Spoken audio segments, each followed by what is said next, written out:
गया मुझे। रख हौसला वो मंजर भी आएगा, प्यासे के पास चल के समंदर भी आएगा। रख हौसला वो मंजर भी आएगा, प्यासे के पास चल के समंदर भी आएगा। तू थक के न बैठे मंजिल की मुसाफिर, तू थक के न बैठे मंजिल के मुसाफिर, मंजिल भी मिलेगी और मंजिल मिलने का मजा भी आएगा। अमीर न होके गरीब थे और फ्रेंच वाले लोग अमीर थे और शक्तिशाली थे। 1% जर्मनी के लोग थे जिनसे कोई बहस ही नहीं था। अब हमें क्या पढ़ना है? श्रीलंका का परिचय। क्या बचा था? श्रीलंका का परिचय। दोस्तों श्रीलंका न हमारा, जैसे हम लोग भारत वाले हैं, ठीक, हम लोग के नीचे श्रीलंका पड़ता है, ठीक है, टापू है, द्वीप है। क्या है? द्वीप है। श्रीलंका एक द्वीप है जो चारों ओर समुद्र से घिरा हुआ है, ठीक है। यहाँ पे क्या होता है? सिंहली समुदाय के लोग 74% रहते हैं और तमिल समुदाय के लोग 18% रहते हैं। कितने रहते हैं? सिंहली समुदाय के लोग 74%, तमिल समुदाय के लोग 18%, ठीक है, ये दोनों लोग रहते हैं। बाकी है इसमें क्या है? श्रीलंकाई तमिल और भारतीय तमिल, दो प्रकार के तमिल थे, श्रीलंकाई तमिल और एक भारतीय तमिल। क्या होता है? हम लोगों ने श्रीलंका पढ़ा, श्रीलंका भारत के नीचे है, ये अपनी सत्ता नहीं बांटता है, यहाँ पे बहुत सारी समस्या होती है। लेकिन बेल्जियम जो एक यूरोप का देश था, छोटा सा एक यूरोप का देश, ये क्या करता है? अपना सत्ता बांट देता है और उसमें वहां की जनता खुशहाली से रहती है। अगला है श्रीलंका की समस्या। श्रीलंका की समस्या क्या थी? स्वतंत्रता के बाद क्या हुआ? सिंहली नेताओं ने केवल बहुसंख्यकों को महत्व दिया। जो सिंहली समुदाय के नेता थे क्या कर रहे हैं? सिर्फ बहुसंख्यक लोगों को महत्व दे रहे हैं। एज एग्जाम्पल लेते हैं, मान लेते हैं हमारे क्लास में बहुत सारे बच्चे हैं और उसमें से मतलब मान लेते हैं कि 100 बच्चे हैं, 100 में से 30 बच्चों की संख्या ऐसे जो पढ़ने में तेज हैं और 70 ऐसे बच्चे हैं जिनकी पढ़ने में संख्या कम है। तो ऐसा तो नहीं है ना कि हम 70 को छोड़ देंगे और 30 को ही लेके चलेंगे, लेके तो सबको चलना है। अगर ऐसे होता तो भारत सरकार गरीबों को उठाने के लिए आरक्षण की व्यवस्था नहीं करती। भारत सरकार ने गरीबी रेखा से नीचे जीवन यापन करने की एक व्यवस्था बनाई है, गरीबी रेखा के ऊपर जीवन यापन करने की एक व्यवस्था बनाई है। जो लोग बहुत अमीर है उसको राशन कार्ड की व्यवस्था नहीं बनाई है, हटा दी है। तो इन्होंने क्या किया ना, इन लोगों ने इस पर ध्यान ही नहीं दिया। बस क्या थे, जिसकी लाठी उसकी भैंस, या हम बाहुबली है तो हमारे रिलेशन वाले भी बाहुबली होंगे, आस पड़ोस पे ध्यान नहीं दिया गया। क्या सिंहली नेताओं ने केवल बहुसंख्यकों को महत्व दिया, यानी जिनकी संख्या ज्यादा थी ना उन्हीं लोगों को महत्व दिया गया। श्रीलंका के जो भी समुदाय। आगे है सिंहला ओनली एक्ट। इन्होंने एक एक्ट लाया जिसे बोलते हैं सिंहला ओनली एक्ट। सिंहली भाषा को सरकारी भाषा बना दिया गया। अब सुनिए, रही बची खुशी जो थी व्यवस्था उसको भी और बना दिया गया। क्या कर दिया गया? सिंहली भाषा को सरकारी भाषा बना दिया गया। और दूसरा क्या? सरकारी नौकरियों में लाभ। मतलब क्या हुआ कि सिंहली भाषा तो क्या हो गई? सरकारी भाषा बन ही गई। उसके बाद से सिंहली समुदाय के लोगों को सरकारी नौकरियों में लाभ मिलने लगा, सिंहलियों को ज्यादा अवसर मिलने लगे। बाकी समुदाय को मिल रहा है कि नहीं मिल रहा है ये मैटर नहीं कर रहा, सिर्फ सिंहली समुदाय के लोग ही आगे जा रहे थे। इसमें भारतीय तमिल भी थे जिन पे ध्यान नहीं दिया गया था, ठीक है। बौद्ध धर्म को विशेष स्थान दिया गया। क्या था? दूसरा जो समुदाय था बौद्ध धर्म, उसको बहुत महत्व दिया गया, विशेष महत्व दिया गया। दूसरे समुदाय को कम महत्व दिया गया। सबसे पहले सिंहली समुदाय, उसके बाद से बौद्ध धर्म, और बाकी दूसरे धर्मों को महत्व ही नहीं दिया गया। एज एग्जाम्पल लेते हैं, हम लोग भारत वाले हैं, हमारी संख्या, हम लोग हिंदू हैं, हिंदुओं की संख्या भारत में ज्यादा है। तो ऐसा नहीं है कि हम लोगों ने मुस्लिम को छोड़ दिया, सिख को छोड़ दिया, ईसाई को छोड़ दिया, जैन को छोड़ दिया, बौद्ध को छोड़ दिया, ऐसा तो कुछ नहीं है। हमने तो सबको बराबर का हक दे रखा है कि हाँ, आज हमारी यूपी में मान लेते हैं कि यूपी में हिंदुओं की संख्या ज्यादा है। किनकी संख्या ज्यादा है? हिंदुओं की। तो बाकी जो समुदाय है वो अल्पसंख्यक हो जाएगा क्योंकि उनकी संख्या कम है। फिर हम बंगाल में जाते हैं तो वहां पे हिंदू शायद अल्पसंख्यक है, कश्मीर में जाते हैं तो हिंदू अल्पसंख्यक है, समय के हिसाब से बदल जाता है। लेकिन यहाँ पे तो कुछ नहीं हो रहा है, सिर्फ सिंहली समुदाय और बौद्ध धर्म के लोगों को ही महत्व दिया जा रहा है, बाकी दूसरे लोगों को कम महत्व दिया गया। तमिलों की प्रतिक्रिया, तमिलों को लगा कि उनके साथ भेदभाव हो रहा है, उन्हें बराबरी नहीं मिल रही है। क्या हो रहा है? तमिलों की प्रतिक्रिया क्या थी? तमिलों को लगा कि क्या हो रहा है, उनके साथ भेदभाव हो रहा है, उन्हें बराबरी नहीं मिल रही है। तमिल यानी तमिल, भारतीय तमिलों ने वहां पर काफी संख्या विद्रोह किया, बहुत दिनों तक चला था। प्रभाकरण एलटीटी बनाया था, वहीं पे एक समिति संगठन बना था। बाद में क्या हुआ कि मतलब भारत सरकार की सहायता से उसको मार दिया गया। पहले भारत के लोगों ने ही उसको भेजा था कि जाओ तुम श्रीलंका में तबाही मचाओ या जो भी कुछ करो, तमिल समुदाय के लोगों की रक्षा करो। बाद में जब भारत सरकार को लगा ना कि नहीं ये ठीक नहीं कर रहा है, तो भारत सरकार ने ही उसमें कुछ कलाकारी किया और उसको मार दिया गया बाद में, चूंकि प्रभाकरण छोड़िए बीच में थोड़ा सा मुद्दा भी उठा था उसका। आगे आंदोलन शुरू हो गया, क्या हो गया, इसका परिणाम क्या हो रहा है, आंदोलन शुरू हुए। किसका परिणाम, जब तो मिलों को बराबरी का हक नहीं मिल रहा है, उनके साथ भेदभाव किया जा रहा है, अच्छा व्यवहार नहीं किया जा रहा है, तो क्या हो रहा है, आंदोलन शुरू हो जा रहा है। क्या हो रहा है, आंदोलन शुरू हो रहा है, तनाव बढ़ रहा है, गृह युद्ध शुरू हो गया। ये सही बात है। हम लोग भारत वाले हैं, अगर किसानों की समस्या हम लोग नहीं सुनते हैं, सरकार किसानों की समस्या नहीं सुनती है, तो किसान में धरना प्रदर्शन करने दिल्ली के जंतर मंतर पर चले जाते हैं। तो ये तो बड़ी बात थी ना पूरे श्रीलंका के लोगों के लिए। आंदोलन शुरू हो गया, तनाव बढ़ गया, गृह युद्ध शुरू हो गया। गृह युद्ध से मतलब है घर में युद्ध होना शुरू हो गया। आगे हम लोग तुलना कर लेते हैं बेल्जियम से और श्रीलंका से, ठीक है। बेल्जियम ने जब सत्ता बांट दी तो उसे क्या बेनिफिट हुए, इसमें सत्ता नहीं बांटी गई तो क्या हुआ, ठीक है। इसमें क्या करते हैं, सत्ता बांट दी गई, सभी को समान अधिकार मिला, शांति बनी रही, लोकतंत्र मजबूत हुआ। टाइपिंग में थोड़ा सा मिस्टेक है, उतना ध्यान नहीं देना है, आपको समझ में आना चाहिए। क्या होता है, सत्ता बांट दिया बेल्जियम ने, सभी को समान अधिकार मिल जाता है, शांति बनी रहती है, लोकतंत्र मजबूत होता है। इसके विपरीत श्रीलंका में क्या होता है, सत्ता एक समुदाय के पास रही। किसके पास रही है, सत्ता एक समुदाय के पास रहती है, अल्पसंख्यकों की अनदेखी होती है, गृह युद्ध होता है और संघर्ष बढ़ जाता है।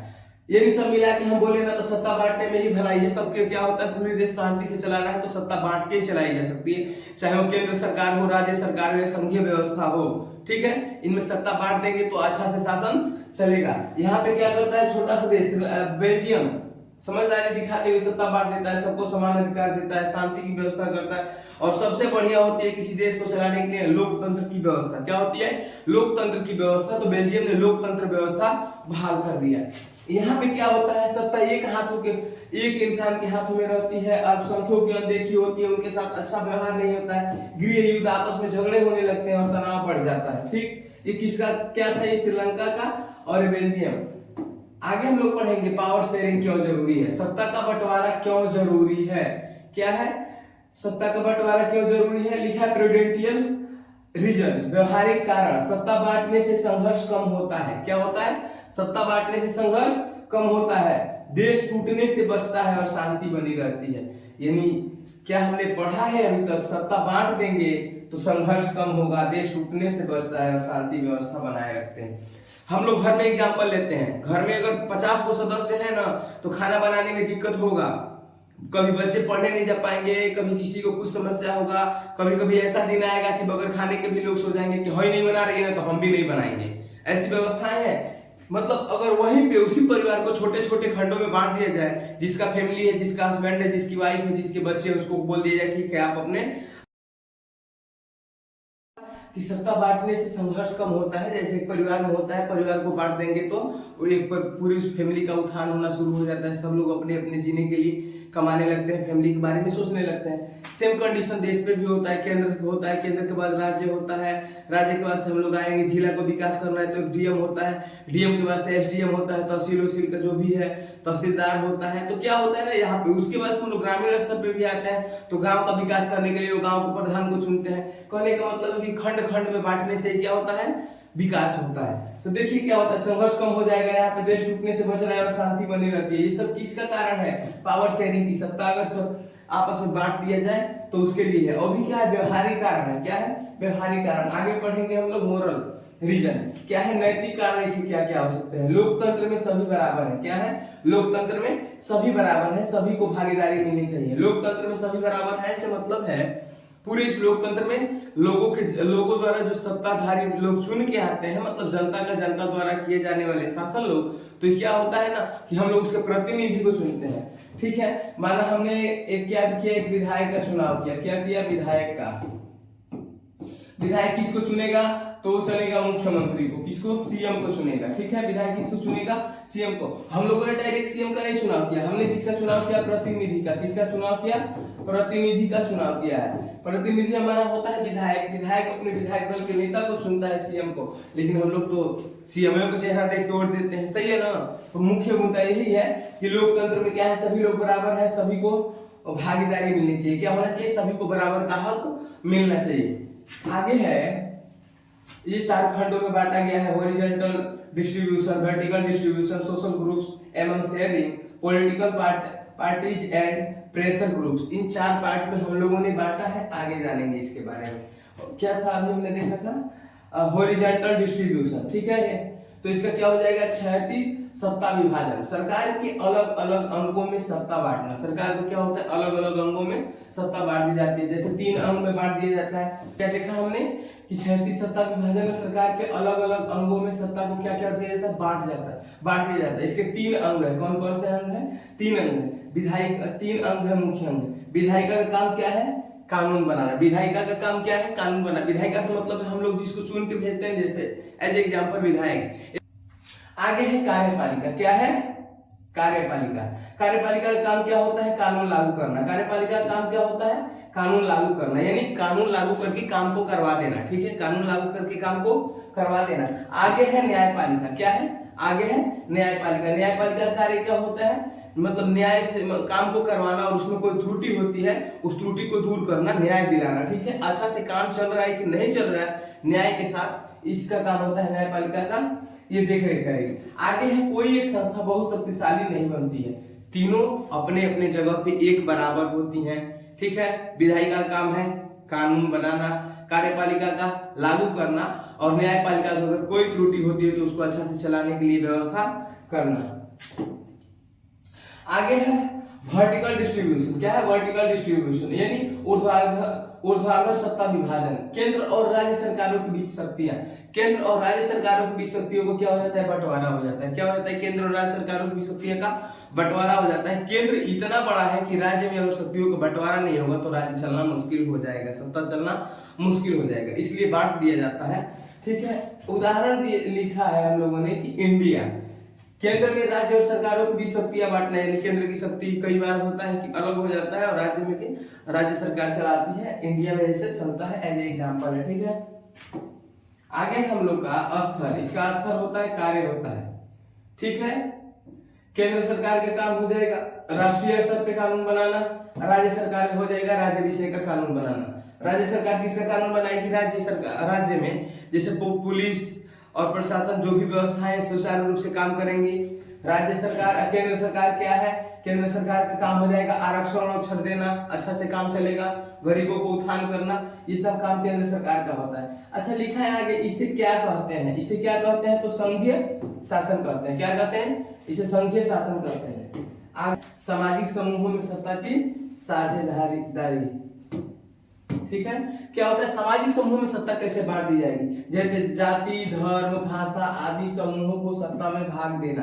क्या होता है कि सभी धर्मों को, लोगों को एक साथ लेके चलना, क्या होता है, जाति समूहों को लेके चलने के बराबर होता है। मतलब एक साझेदारी, सबको एक साथ लेके चलना, एक क्या होता है, जैसे आरक्षण का काम करता है, क्या करता है, देश को आगे चलाने का काम करता है। जैसे ऐसे नहीं कि हम जाति के रूप में बांट देंगे, जाति के रूप में बांटेंगे तो उसको उठाने की व्यवस्था करनी है। अब आप किस तरह से कर रहे हैं, मैटर नहीं करता है। आप क्या कर रहे हैं, आरक्षण दे रहे हैं, जैसे कम अंक लाने पे भी उनको सरकारी नौकरी मिल रही है। क्या है, घर की व्यवस्था नहीं है तो आरक्षण के माध्यम से उनको घर मिल जा रहा है। बेटियों की शादी हो रहा है तो उसमें आरक्षण के माध्यम से कुछ पैसे ज्यादा मिल जा रहे हैं, ठीक है। तो ये आरक्षण है। धर्म के अनुसार भी अल्पसंख्यक के हिसाब से उनकी थोड़ी स्कॉलरशिप ज्यादा आती है। भाषा के हिसाब से कुछ शास्त्रीय भाषा भारत में चलती है तो कुछ हम लोगों जैसी भाषा चलती है, कुछ पुरानी है तो कुछ आदिकाल के, सब मिला के क्या करते हैं, सभी लोग को एक साथ लेके चल लेते हैं, ठीक है। अगर उदाहरण ले ले तो जैसे अगर हम लोग सामाजिक समूहों में सत्ता की साझेदारी केंद्र सरकार के हिसाब से ले तो आरक्षण सबसे बड़ी बात होती है। आगे है पॉलिटिकल पार्टीज में पावर शेयरिंग। क्या होता है, राजनीतिक दलों में सत्ता की साझेदारी।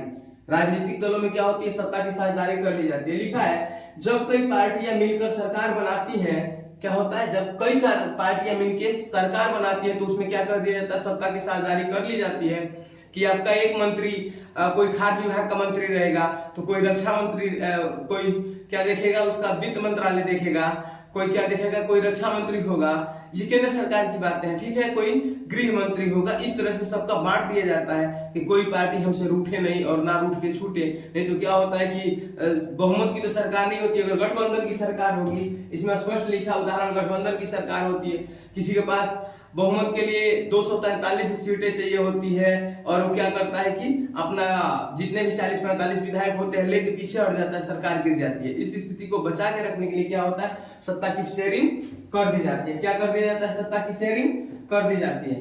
एग्जाम्पल के लिए लेते हैं, मान लीजिए हमारे 543 सीटें हैं केंद्र में, ठीक है, एज एग्जाम्पल ठीक है। केंद्र में 543 सीटें हैं, जीतने के लिए हमको क्या चाहिए, 274 सीटें लाने हैं, ठीक है। भाजपा इस समय केंद्र में है, सही है ना, भाजपा है केंद्र में।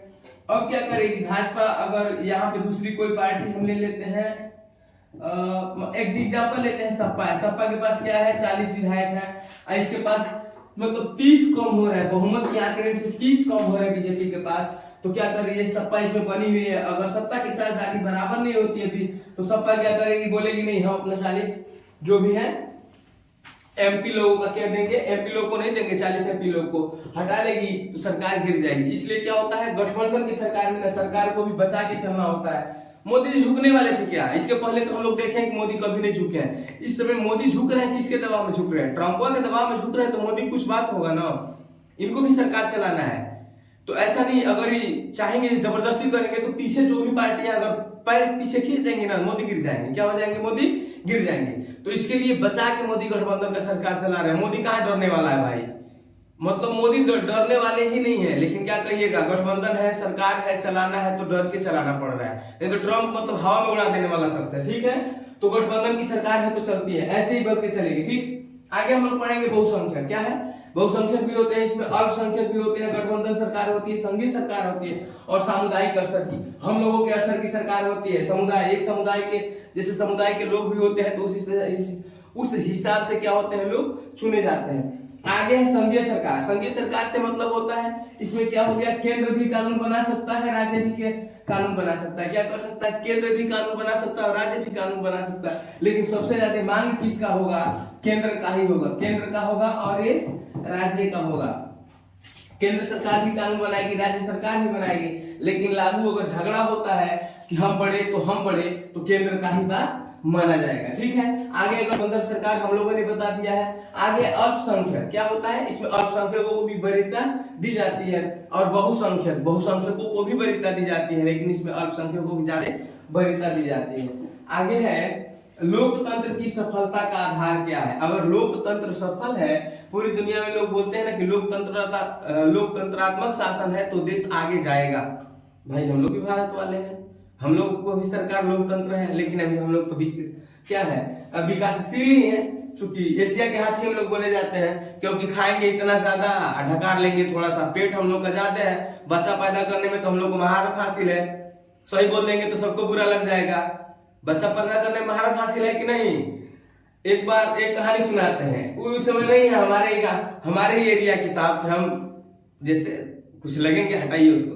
क्या था, उनके 13 बच्चे हो गए थे, और दरवाजे पर बैठे हुए, तो हम पूछे कि बाबा ये बच्चा का पार्टी काहे खड़ा कर रहे हैं, तो बोल रहे हैं कि भगवान दे रहे हैं तो हम लेंगे नहीं। अभी बताइए, भगवान दे रहे हैं कि 50 को बच्चा पैदा करो, हम बोलते हैं भगवान कैसे दे रहे हैं, तो बोल रहे हैं ना तुमको क्या पता है, किसी किसी के पास तो बच्चे नहीं है, तो वो लोग क्या करते हैं, दवा इलाज नहीं कराते हैं, उनको भगवान दे रहे हैं। मैटर ही करता है हमारे यहाँ की भगवान दे रहे हैं। इस साधु महात्मा जो भी बैठे हैं ना मंदिरों में, वो बोलते हैं कि भगवान दे रहे हैं। अरे ये भगवान दे रहे हैं, जबरदस्ती कर रहे हो, तो ये बोल रहे हैं बच्चा पैदा करने में हम लोग को महारत हासिल है, तो दिक्कत होगा कि नहीं होगा, ये बताइए।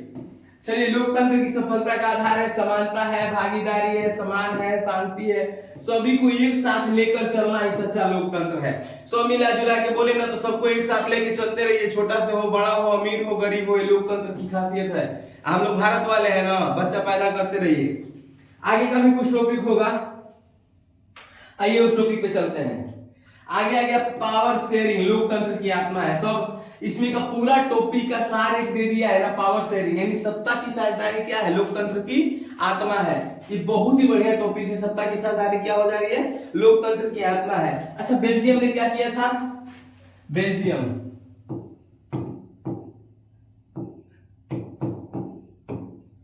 ने क्या किया, बेल्जियम ने क्या किया था, बेल्जियम ने सत्ता बांट दिया था। क्या किया था, बेल्जियम ने सत्ता बांट के शांति बनाई थी। क्या बनाई थी, बेल्जियम ने सत्ता बांट के शांति बनाई। और श्रीलंका ने क्या किया,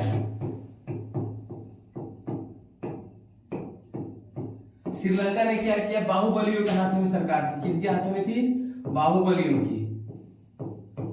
श्रीलंका में ना बाहुबलियों के हाथों में सत्ता थी। श्रीलंका में बाहुबलियों के हाथों में सत्ता थी।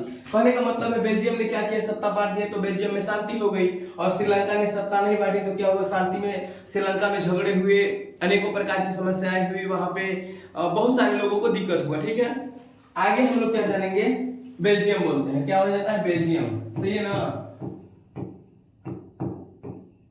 बेल्जियम ने क्या किया था, सत्ता बांट दिया था।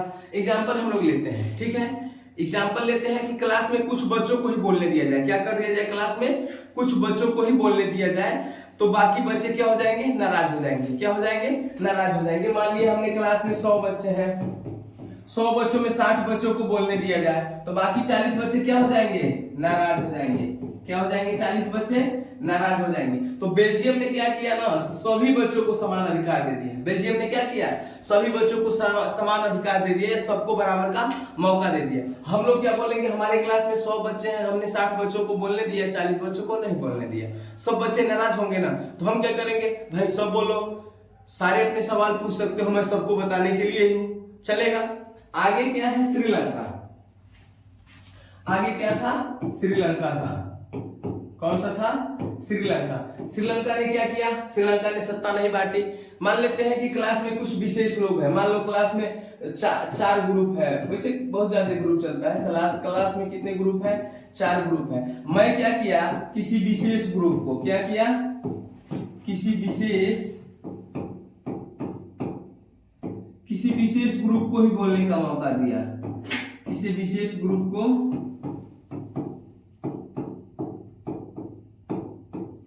बोलने का मौका दिया। क्या किया, किसी विशेष ग्रुप को बोलने का मौका दिया।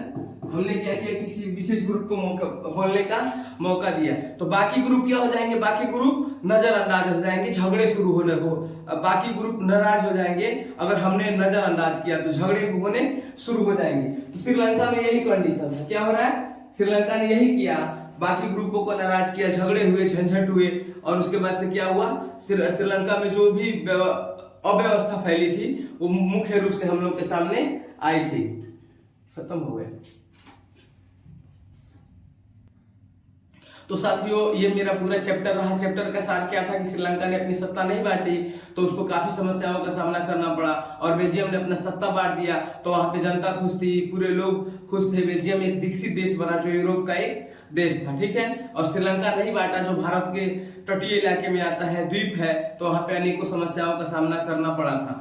ये चैप्टर हमारा समाप्त होता है। अगर आप लोग, हाँ, एक रिक्वेस्ट है आप लोगों से कि आप लोग हमारे वीडियो को न शेयर करिए, लाइक करिए, सब्सक्राइब करिए। हम लोग नए चैनल वाले हैं और आप लोग के सपोर्ट से ही हम लोग भी चलेंगे। जय हिंद साथियों।